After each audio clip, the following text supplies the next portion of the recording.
It's not love, it's limerence. তোমার ক্রাশকে দেখলে হঠাৎ করে সব কিছু স্লো মোশনে চলে যায়। 2 মিনিটের একটা কনভারসেশন পুরো দিন মাথায় ঘুরতে থাকে। একবার চোখে চোখ পড়ে গেলে, একবার হেসে দিলে পুরো দিনটাই ভালো কাটে।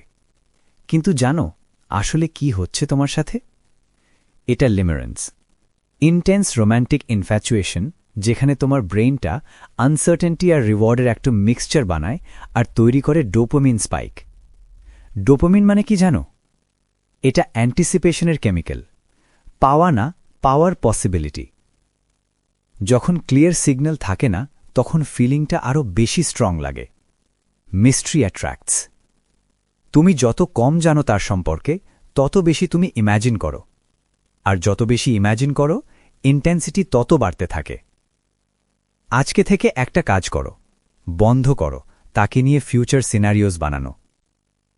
বরং নিজেকে জিজ্ঞেস করো, তার কোন স্পেসিফিক জিনিসটা আমার ভালো লাগে?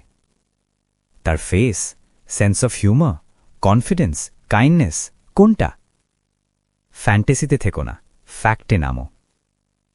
ক্রাশটা এত সুন্দর লাগে কারণ তুমি একটা পারফেক্ট স্টোরি বানিয়ে ফেলেছ মাথায়। রিয়েল জিনিসটা জানলে ইন্টেন্সিটি চেঞ্জ হবে।